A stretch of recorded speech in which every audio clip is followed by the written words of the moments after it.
Hello,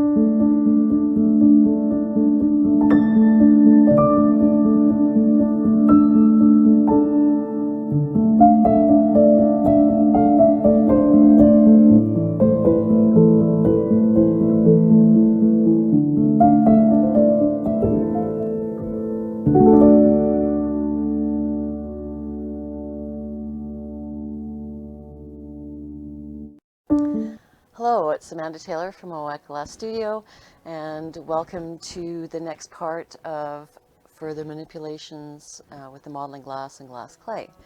I have been experimenting a little bit more with marbling techniques, getting some reactions going with the marbling, and doing more scroll folding.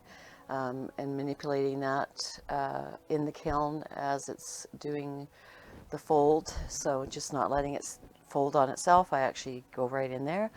Another drop vessel, several other things. So before we go into all that, I just wanted to give you a little intro into what's going to happen, and also talk about the little the float glass little drop vessel I did in the previous one. It was the only one that survived the drop vessel process, and so I decided to do a second firing of it. So, and anyway, so I'll just show you this little clip, and I'll talk about it in a minute. So here's the previous drop vessel. Okay, so it's a rainy day out here in North Carolina. And I'm sitting there writing the ebook for the modeling glass and glass clay, the first video anyway. So I'm staring at this little, it's the float glass piece that I dropped. You know, it didn't drop very much, probably made it like an inch.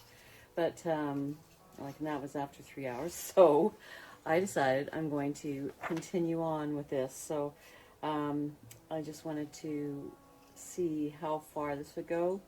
I'm going to take it up to a higher temperature than what I did in the previous firing, but you know, like I said, it sat there for 3 hours, like 1 hour at 1250, 1 hour at 1275, 1 hour at 1300, 1 hour, so, and it still only went that far. So I'm bumping it up a little bit more. So I'm going to be putting it on my little stand here, my little setup for the drop vessels.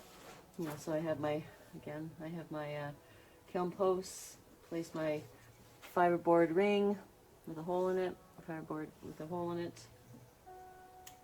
and put that on there, put this on here, and I'm going to take it up in temperature and fire it and watch it.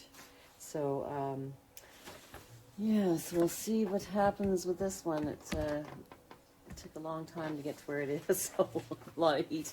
So I'm hoping that it goes a little bit further, and because again, like I was mentioning in the other videos that are part of the series, because it's frit, it's actually powder particles, it will take longer, it's harder to get to move compared to a sheet glass or sheet glass with frit on it.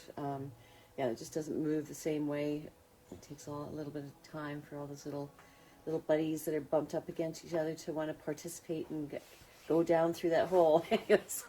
so that is what I'm going to do, and I will bring you back here when it's finished, or at least through part of it. So I'll open up the kiln, take some shots as we go here, and hoping that it'll actually move further than it has.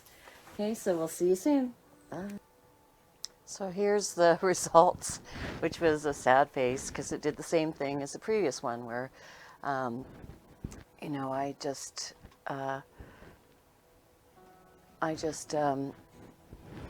sat and waited, and you know, in 10-minute intervals watching it, and I think I did bump it up to 1400 degrees. So, and then all of a sudden it just drops. It just lets go and falls to the ground. There is no stretching. There is no slow stretching as it drops. The gravity pulls it down. It just decides that I've had enough and I'm just going to let go. So they don't want to play together, all those little tiny particles of glass powder. So And I found, like I did another drop vessel, I made another disc and I made a marble piece out of it. And I thought I'd try one more time to do a drop vessel. So in that time, as you'll see, I only took it to 1250 and I sat and held it for, I think it was 4 hours that I did that, 4 or 5 hours. And it just didn't go anywhere. And like I said, I didn't bump up the temperature. So it just sat there and sat there and sat there. And cool little dishes, but yeah, and then I didn't get destroyed in the kiln, but I destroyed it when I cut off the rim. So yes, so I'm kind of stopping the drop vessel with just using the press discs, and I'm going to probably go into another idea I have with trying to get it to work with the modeling clay, but that's a totally different thing at the moment. So as we're going forward here, I hope you enjoy the rest of this video series again and on the further manipulations of the glass clay and modeling glass. And yeah, onward ho. Thank you.